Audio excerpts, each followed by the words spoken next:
I should start by setting the scene a bit. So my name is Piers and I live in a relatively affluent suburb outside of Denver. The neighborhood is one of those planned communities with an HOA that's supposed to maintain some kind of uniformity and preserve property values. I bought my house about 8 years ago after getting married to my wife Sarah. It's a nice 4-bedroom place on a pretty big lot. The thing that really sold us though was this absolutely magnificent tree that takes up a huge part of the backyard. I'm talking a massive old oak tree that the previous owner said was over 300 years old. This gnarled beast towered over 70 feet tall, with branches spreading out in every direction, providing lovely shade over most of the yard. Now, just to be clear, I'm not some raving eco-warrior or anything, but I've always loved nature and had a deep appreciation for this ancient oak that miraculously survived the suburban development. The thought of cutting down a living thing that had witnessed so much history just felt sacrilegious to me.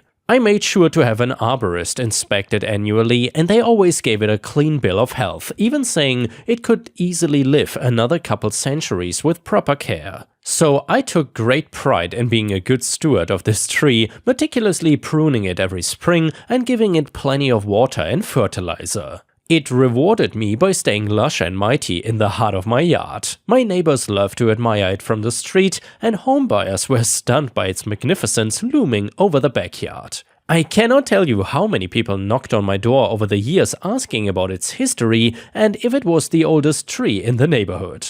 Well, unfortunately, not everyone appreciated this natural wonder. Enter Karen, the HOA president, and a miserable old shrew who seemed to delight in making others miserable with her endless nitpicking. She was one of those self-important types who loved to wield that little authority she could muster to bully others into strict conformity. I first got on her bad side a few years back when I refused to remove some alleged weeds and overgrowth from my garden that she deemed unsightly. The reality was it consisted of native flowering plants that helped support local bee populations, something I felt good about as an environmental compromise for living in a neighborhood carved out of former marshlands. Karen did not care about such nuances though. She issued me a violation notice demanding I remove the weeds or face fines. I then responded by quoting passages from our community guidelines that said nothing about prohibiting wildflowers and vegetable gardens. After going back and forth exchanging increasingly nasty letters for a few months where I basically told her to get stuffed, she eventually gave up. But she never forgave me for the utter disrespect of defying her pious authority. So when it came time for my yearly pruning of the grand oak a couple years later, I could see the look of absolute revulsion on Karen's face anytime she walked past my house and saw workers tending to what she called that hideous tree. I could practically read the bitter thoughts bubbling in her mind about how such an unsightly thing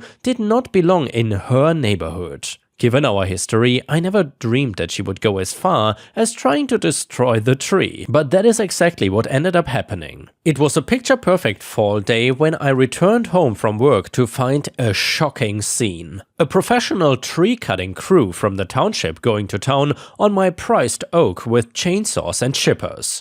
I ran outside screaming and waving my arms like a madman, demanding that they stop. "Stop, you idiots! What the F are you doing?" The crew chief sauntered over, clearly annoyed at the disturbance. In a gruff southern drawl, he said, "We are removing this hazardous tree by order of your HOA, ma'am." Ma'am? This redneck tree murderer was about to get an earful. Like hell you are! This is my damn tree on my private property. You get off my land before I call the cops. At this point, Karen stormed over wearing one of her signature gaudy jewel-encrusted sweaters, looking like a pig decorated for slaughter. "I ordered them here as HOA president because that tree is a safety hazard." "BS, Karen, you just think it's ugly. And this is completely illegal, you miserable shrew," I shouted back. The crew chief tried to calm things down, saying that they had been hired by the town at the HOA's request after an arborist hired by Karen deemed the tree hazardous. He showed me the official order to remove it. "That is just a damn lie. I just had it inspected last month and it was perfectly healthy. Where's your town arborist credentials? You're just a hack looking to make a quick buck." Karen was livid at this point. "How dare you accuse me of dishonesty? I'm looking out for everyone's safety here." I got nose to nose with her bulbous, shrunken head. Safety my ass, Karen. We both know you've had it out for this tree forever because it doesn't fit your dystopian vision of suburban blandness. This time you've gone too far though. Realizing that he was not going to be able to finish the job without things getting even more heated and potentially litigious, the crew chief ordered his guys to pack up and prepare to leave. Of course, Karen had a conniption ranting about insubordination and threatening that the township would be hearing about this. Hands shaking, she jabbed her crooked finger towards me with rage in her eyes. You just wait, Pierce. I have a sworn affidavit from a certified arborist that tree is deceased and a safety hazard to the entire neighborhood.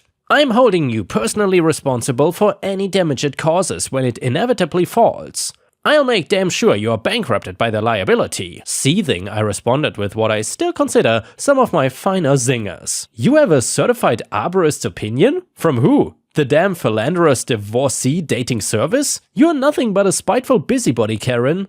That last bit, of course, referred to her messy divorce years ago after her husband was caught cheating on her for who knows how long with multiple harlots from the local massage parlor. A real classy guy by all accounts. Anyway, my wife had come home sometime during all the chaos and saw this unhinged shrew berating me in our front yard. Needless to say, Sarah was mortified by the whole scene and desperately tried to defuse things before further escalation. Please, Karen, calm down, she pleaded. Look, we'll get the tree re-inspected ourselves if you have any concerns. But there's really no need for anything rash here. Let's just take a deep breath and save it, Karen shrieked. You two arrogant punks always think you're above the rules. Well, you're gonna get yours, just you wait. And with that, she stormed off in a huff with her pearls practically rattling off her neck. The next morning, I started making phone calls to every arborist in the area, arranging for a full inspection along with quotes for ongoing pruning and care. Sarah and I knew this could get expensive, but we both felt strongly that caring for this mighty oak was worth it. Sure enough, every arborist who saw the tree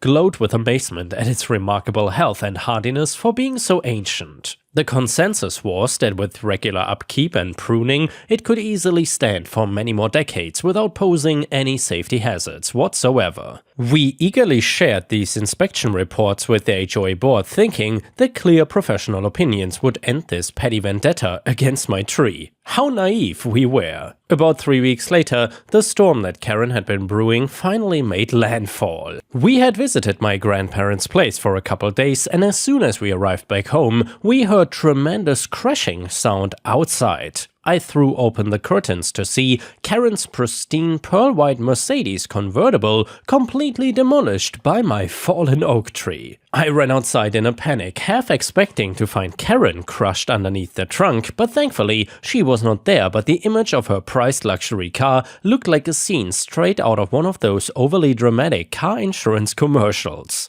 The massive tree had toppled directly onto the Mercedes, obliterating it into a gnarled mess of shredded metal, shattered glass, and crumpled leather. Branches and leaves jutted out from the flattened body in twisted heaps. As I got closer, I could see the oak's mighty trunk had pierced straight through the engine block, reducing what was once German automotive excellence into a grisly, grotesque corpse. Part of me felt a twinge of guilt over the immense property damage this would cause Karen and her family, but the more vindictive, petty side of me admitted taking a bit of perverse pleasure and satisfaction in seeing her smug obsession with material wealth literally crushed by the forces of nature she tried so hard to contain. Then again, I would not argue that nature is too much at blame here, since Karen's tree-cutting crew from earlier inflicted massive damage on my tree and apparently made it weak and fragile. That, combined with the awful weather and bad storm that day, equaled a really bad time for Karen. A fuming Karen arrived on the scene, face redder than a nuclear hazmat crew's protective gear.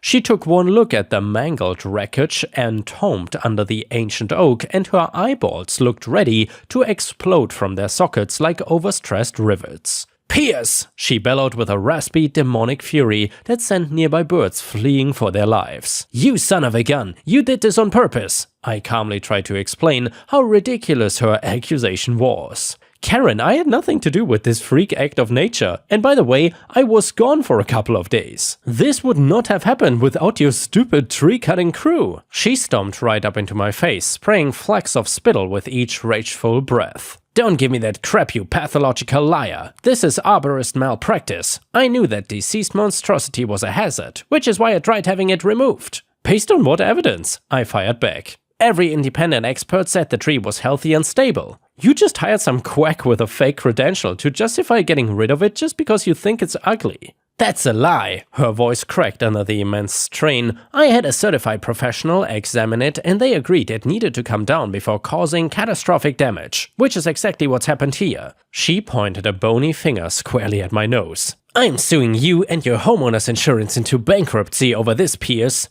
We will see who's ugly and deceased when you're living in a cardboard box under an overpass. With that fragrant parting shot, Karen pivoted on her reinforced orthopedic Hausfrau pumps and stormed off to apparently formulate her legal Armageddon or have a coronary episode. Whichever came first, I guess. Over the next several days, things only escalated further. We got a letter from Karen's lawn ornament of a lawyer citing something called tree keeper liability laws and demanding I pay for the full value of her Mercedes SL63 AMG Roadster, plus of course substantial punitive damages for gross negligence that put my client's safety at severe risk. The total amount they were seeking was a cosmically stupid $183,000. All for a 6-year-old car, and from what I could tell based on some frantic Googling, fairly spurious legal reasoning about homeowner liability for hazardous trees. Still, the prospect of having to go to war with Karen and her likely expensive legal team gnawed at me.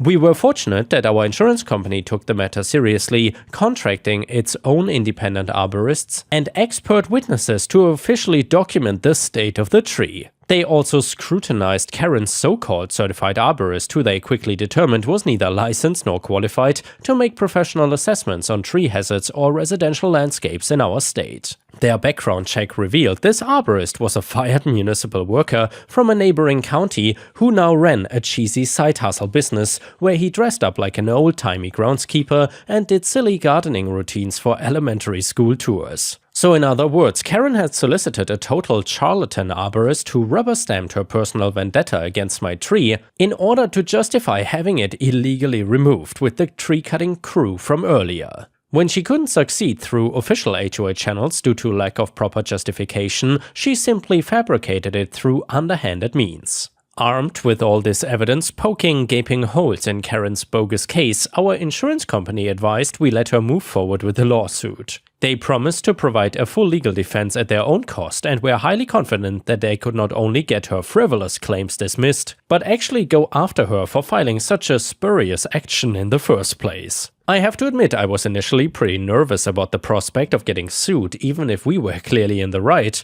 but the thought of having to spend untold time and money on legal proceedings was giving me anxiety. But our insurance rep actually repeatedly assured me this was an open and shut case of malicious prosecution that they would squash like, well, a tree falling on an overpriced German convertible. So then we allowed Karen's lawsuit to move forward, confident that the truth would prevail. Over the next several months, the legal wrangling and paperwork exchanges were heated, to say the least. Karen's shyster lawyer frantically tried arguing that the inspections we provided were worthless because they happened after the tree fell, and called our arborists easily duped hole diggers. He went so far as to accuse our insurance company of doctoring evidence by superimposing my tree trunk onto clearly photoshopped pictures of Karen's mangled Mercedes. I'm not kidding, the guy was pulling out every dirtbag lawyer tactic imaginable to somehow pin the blame for that tree's trajectory on us despite total lack of evidence. Finally, when it became clear that we were not just gonna roll over,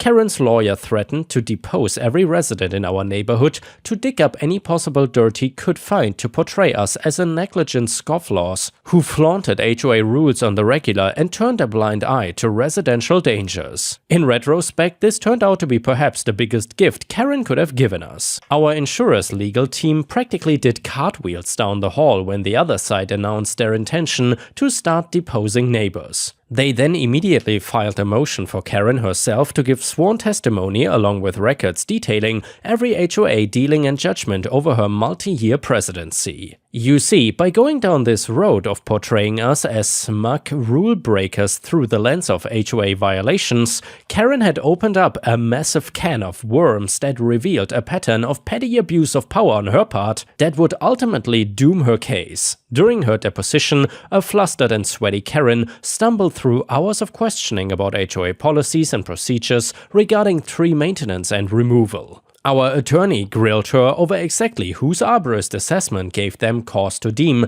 my ancient oak a safety hazard worthy of removal, and of course questioning the legality of hiring a tree-cutting crew to actually damage my ancient oak tree. She stammered about relying on the aforementioned certified arborist whose background had already been thoroughly discredited when pressed for documentation proving this arborist was properly accredited to assess trees on residential properties in our township. Karen finally cracked and blurted out that she had pursued the removal unilaterally as HOA president based solely on her personal opinion that the tree was ugly and did not fit her view of how the neighborhood should look. This pivotal admission blew up in spectacular fashion. Our attorney pounced, depicting her as a prejudiced despot with no legitimate authority to order removal of private property over her subjective aesthetic whims. More importantly, they hammered her over the fact that not only had she provided false documentation to hire those tree cutters, she had actually circumvented the HOA board entirely by fraudulently presenting it as a public safety matter when it was really just about her personal dislike for my tree. Karen's lawyer knew the deposition was a total disaster for their case, but flailed helplessly